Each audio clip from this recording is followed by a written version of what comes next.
Hi friends, வாங்க வீடியோக்குள்ளே போகலாம். இப்போ நீங்கள் பார்க்குற வீடியோ வந்து வெள்ளிக்கிழமை எடுத்தது. வெள்ளிக்கிழமை நைட்டு ஆஃபீஸ் போயிட்டு வந்துட்டு கிச்சன் கவுண்டர் டாப்பு எல்லாம் க்ளீன் பண்ணிகிட்ருக்கேன். நாளைக்கு வந்து சனிக்கிழமை, 3வது கிழமையில் புரட்டாசி 3வது கிழமை. நாங்கள் புரட்டாசி மாதம் பிடிப்போம். அதனால் வீட்டில் தேங்காய் பழம் உடச்சி சாமி கும்பிடுவோம். அதுக்காக வந்து கிச்சன் கவுண்டர் டாப்லாம் க்ளீன் பண்ணிவிட்டு சிங்கில் இருக்க பாத்திரத்தையெல்லாம் விளக்கி போடலான்னு சொல்லிட்டு கிச்சன் கவுண்டர் டாப்லாம் க்ளீன் பண்ணிகிட்டு இருந்தேன். க்ளீன் பண்ணி முடிச்சுட்டு பாத்திரம்லாம் விளக்கி கமுத்திட்டு வீடு கூட்டலான்னு சொல்லிட்டு வீடு கூட்டிகிட்டு இருந்தேன். அது காலையில் காய போட்ட துணியெல்லாம் ஸ்டாண்டில் வச்சுட்டு எல்லாம் இது பண்ணிடுறேன். இனிமேல் தான் மடிக்கணும். நம்ம மடித்து முடிச்சுட்டு அடுத்த வேலை சமைக்கிற வேலை.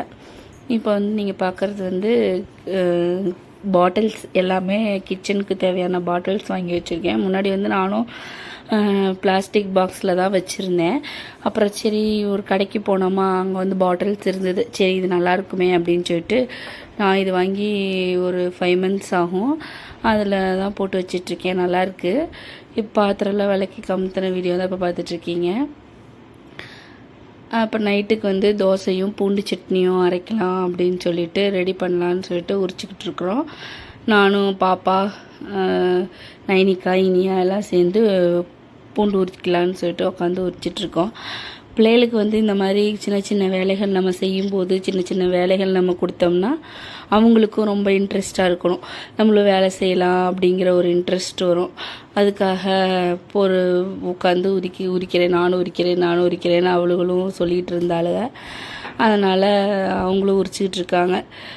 கேட்டேன், இப்போ பேசுகிறாங்க, எப்படி என்ன பண்ணுறீங்க, இங்கே காமிங்க, ஃபேஸை காமிங்கன்னு சொல்லவும் அவள் பேசுகிறா. நான் வீடியோ எடுக்கிறீங்களா அப்படின்னு சொல்லி கேட்குறா. அதனால் பூண்டு உரிச்சிட்டதுக்கப்புறம் இப்போ சட்னி அரைக்கலாம். இதுக்கு தேவையான பொருள் வந்து பூண்டு, வரமிளகாய், புளி, தக்காளி 1, உப்பு, கொஞ்சம் பெருங்காயத்தூள். இது வந்து வீடியோ எடுத்தேன், அது எப்படி டெலீட் ஆச்சுன்னு தெரியல. அதனால் உங்களுக்கு அது கிளிப்பிங் ஆட் பண்ண முடியல.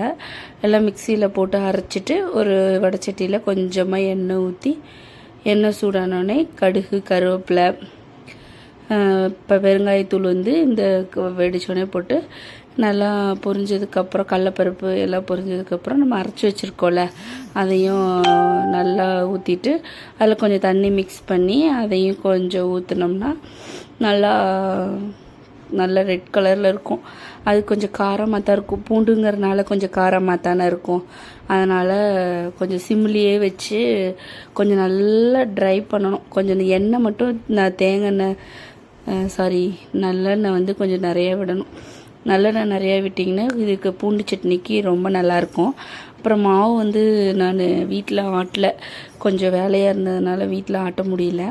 அதனால் எங்கள் ஹஸ்பண்ட் வந்து திருச்சி போயிருந்தாங்களா, வரும்போது வந்து தோசைக்கு மாவு வாங்கிட்டு வர சொல்லியிருந்தேன்.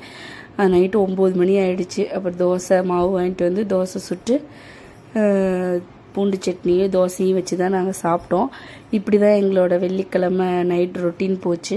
திங்கக்கிழமை காலையில் எழுந்திரிச்சு வேகமாக நம்மளும் நேரமே 3ஆம் கிழமை பிடிக்கிறதுக்காக சமைச்சிட்டு நாங்கள் ஆஃபீஸ் கிளம்பணும். அவ்வளோதான். இதோட வீடியோ முடிச்சுக்கலாம்.